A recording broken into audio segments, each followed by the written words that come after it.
Hi guys, it's Monique from earlylearningmom.com. I'm here to talk to you guys about one of the advantages that I've really noticed with homeschooling in the last 2 weeks.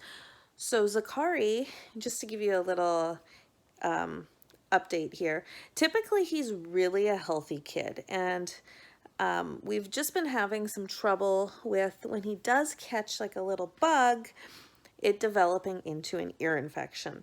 And so what happened this time was last week he got some sort of stomach virus. We're not entirely sure what it was, but he was throwing up. He woke up on Tuesday throwing up bile, and then Wednesday seemed okay, and then Thursday was like full on vomiting, and I had been having him seen by the chiropractor, and that seemed to help subside the vomiting. But we were still concerned, so we took him into the walk-in clinic. And I'm not one to go quick to doctors because I find with kids with autism, we're not always taken seriously when we bring our kiddos in. We know they're unwell, but maybe they can't tell us what's wrong, and so they act out. And I find in my experience that a lot of doctors just chalk it up to behavior as opposed to that there's a problem causing this behavior. So I tend to be really reserved when it means going to the doctor. So what happened was Thursday, my stepdaughter had gone to the walk-in because she had a urinary tract infection. So when they went there, they realized that the walk-in clinic was dead. So my husband suggested maybe we have him checked out. So even though I knew it was probably viral, I decided, I'm like, okay, let's go get him. We'll just go get him checked out. If it makes my husband feel more comfortable, then, and it's not, us sitting 2 hours in a waiting room, then fine. So we went in and had him checked out, and like I suspected, she said that it was a virus, but she gave us some cups and a requisite to do a urine sample because sometimes kids have funny ways of showing urinary tract infections. And I didn't really think that's what it was, so I didn't send in the sample on Friday. I didn't take a sample, I just let it go. And so Friday he was a little off, but he was getting better. Saturday, we were pretty good. Like, he went swimming, his swimming lessons, he was fine. And if I had any concerns, I would not have taken him to swimming because if he threw up, he'd foul the pool and ruin it for all the kids. So if I had any concerns, I wouldn't have taken him. And then Sunday, we went to the fire station, and that went really well. Like, there was no issues, and he was okay. But then that night he spiked a fever, and we were kind of thrown off. We're like, he hasn't thrown up, stomach virus is gone, and I started fearing about ear infection. So Monday I called the doctor, and I had, not the doctor, sorry, I called the chiropractor, and I said, I think he's working his way towards the ear infection. So we had him adjusted on Monday. Tuesday, he woke up and he was piping hot, and he was just unwell. He was holding his ears and crying. And so I called the chiropractor. I booked an appointment for him, and I called the doctor's office, the same one, like the walk-in, and I wanted to take him there because I knew we couldn't get into our doctor, and I didn't want to see any of the other doctors at that clinic because they gave me such a horrible time last time he had an ear infection, and I just didn't want to go there. I didn't want to drive 45 minutes out of my way to not get what my son needed. So I got him an appointment at the walk-in clinic, and we went in and we met this amazing, amazing doctor, and he checked him out from top to bottom. And he checked his one ear, and he said, there's fluid, but it's not infected. And then he checked his other ear, and he said, okay, this one has fluid, it's infected. It's not a huge infection though. So if he didn't have the history he had with ear infections just blowing up, he probably would have left it alone. But based on his history, he landed up giving him antibiotics. And hang on one second. Okay, sorry about that. So yeah, he said that if he didn't know his history, he probably would have left it alone, because sometimes kids with ear infections, minor ear infections, will correct themselves. But based on the fact that his tend to blow up to the point that his eardrum is about to rupture, and that he has a higher tolerance to pain, and so he could get to a point where it's very infected. We didn't want to mess around with it, especially last time when that happened. He had after pains, like the infection was gone, but his ears were, he was in pain for a couple weeks after.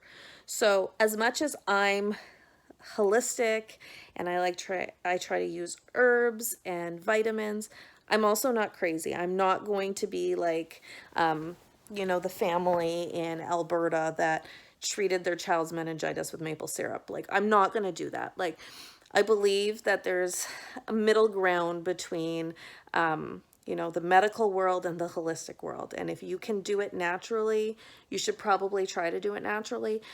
But if your child has an infection and they need a medication, or they have a broken bone, or they're in pain, like, I'm not going to let my child be in pain. So we got the prescription.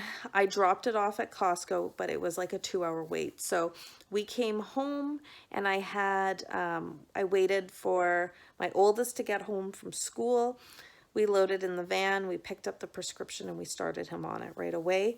And that night he got about 103 fever. And so we knew this infection was like, it was cooking, it was in there. So anyhow, I had taken the day off work. So that night I messaged all my daycare parents, and said that the kids could come back. It wasn't anything contagious, but he does have a fever, and we are going to be taking it easy. So that's kind of where we are right now. But the blessing to all this is, if he were in public school, he would have missed probably about 2 weeks of school. And nobody is stopping for him. Nobody is stopping and saying, okay, like, oh, Zakari's not here, we can't do the next lesson.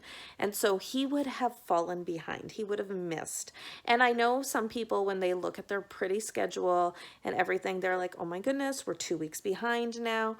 You're not really. Your child is not behind. You're just going to pick up and take off from where you are. They're behind when they're missing crucial steps in their math lessons at school, and suddenly now they can't keep up with math because they're behind. And nobody wants that. Whereas for Zakari, well, you know what? We still did some, little tiny math lessons, like cuddled on the couch, just practicing some math, rote memorization. And we just did a little bit. And I'm not moving on to the next concept when he's not feeling well. Like, he's not going to grasp it, but hey, let's just, while you were cuddled on the couch, let's just practice a little. And you know what? We read a ton of books. Well, not a ton of books, but we read a couple of books. And should his teacher have been reading a read out loud in class, he would have missed probably half the book. Like, if you're reading a chapter a day, and you're reading something like, let's say, James and the Giant Peach, that's 20 something chapters, and you've missed 10 days. Well, he's missed 10 chapters of the story. Our options are to catch up at home, but usually if, families that are not homeschooling, a lot of the times mom and dad are are at work. So this gave us the opportunity to go at his pace, enjoy the time to read some books together, and that was our homeschooling. We still did some listening therapy, just different things, but at the same time, we didn't have to worry about, is he falling behind at school? Because homeschool gives us the freedom to, we homeschool year round, so it gives us the freedom to, so we missed 2 weeks. Oh well, we'll just go 2 weeks longer. Or, oh well, we'll just do a couple lessons in the evening. Or, oh well, we'll spend in the winter when it's really cold and we don't want to go anywheres on a Saturday, maybe we do a little bit of school. Like, it's not as crucial as if he were in public school. And if he were in public school and I was still a dental assistant, I would be dealing with an angry boss, because although my boss was very forgiving when it came to kids, he had children too, but I mean, he's running a business, and if his assistant isn't there, he's not seeing as many patients as he might like to, and it affects his bottom line.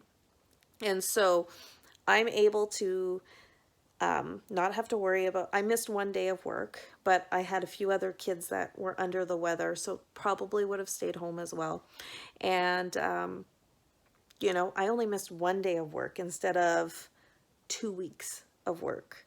And so, yeah, that is one of the major benefits I find to homeschooling is if your child is unwell, you can do what they want to do or what they're able to do and not have to worry about falling behind with the class.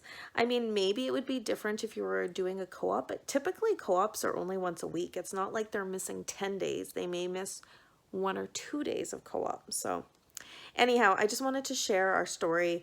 Z is doing better. We're still struggling with a little bit of a fever, but I find that it's not going up as high as it has been going up in the last couple days. I feel the antibiotics are working. I found yesterday, before the antibiotics had a chance to really kick in, that would have made it Wednesday. We're Thursday today.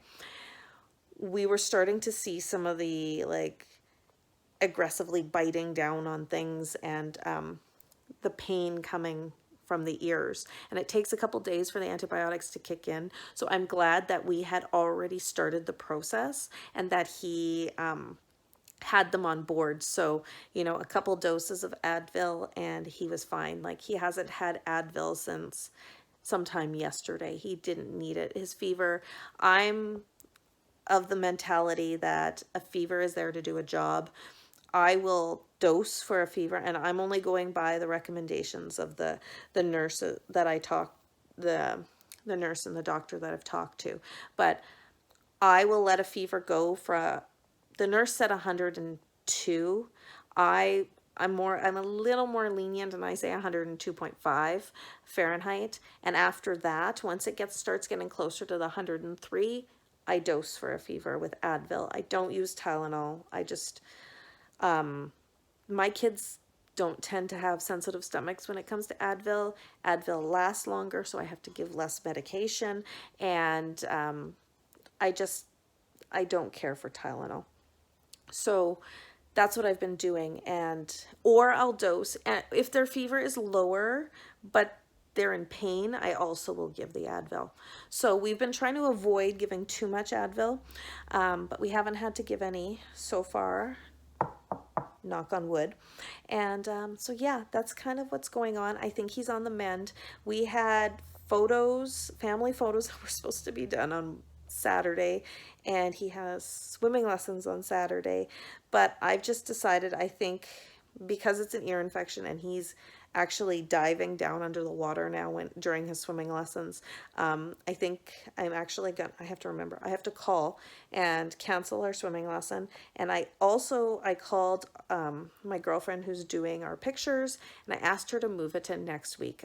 The weather may not, like right now it's beautiful, it's autumn, there's leaves on the ground, it would be beautiful, but I just don't think we're going to get the cooperation we need, nor do I want him outside in the cold without a hat on outside for pictures. So we're postponing till next week. Should it be like snowing and yucky and gross outside, then we'll do studio photos, and that's just it. So anyhow, thanks for watching.